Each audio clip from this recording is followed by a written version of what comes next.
When you're coaching, and maybe it can come from your history too, but what technique do you think people get wrong the most?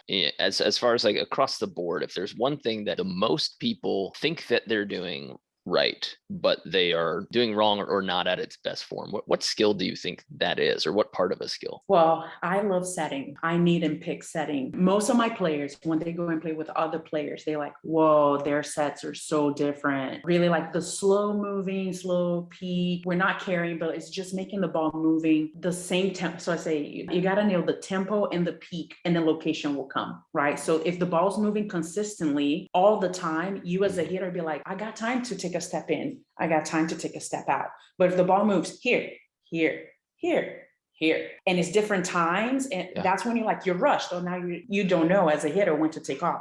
But if your ball is always moving this way over and over again, even if it's a tempo and it moves this way, something different. Bree just made like a fast motion with her hands and then a slow motion with her hands. And if you hit one ball fast, or sorry, if you set one ball fast and one ball slow because of the different rhythm in your hands or how fast or slow even your forearms move on a forearm set, changing the rhythm of what you look of your like, hitter, their timing gets jacked. For me, I think there's a lot more better setting to happen all around versus just throwing a ball. I tell my players, if you play with me, it's going to be really hard because I need the slow tempo set. I'm not young that I can explode and go get a ball, where guys can explode, get a ball, be like, yeah, the good set, dude. But like, but it wasn't really. That's what I say. Simple is repeatable. When you see Ricardo set, it's crazy how even when he's running, falling, standing still, the speed of his forearm lift stays exactly the same. That's exactly like he'll be falling, he'll be on one leg, about to land on his knee, and that platform, that slow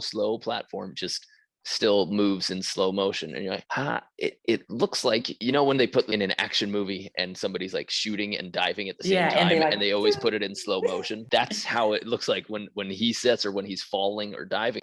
I tell my juniors, I say, you're a ninja on the bottom, like move your feet really fast, but you're dancing waltz on top. Then another thing, if they're falling, I say, we call it holding the baby.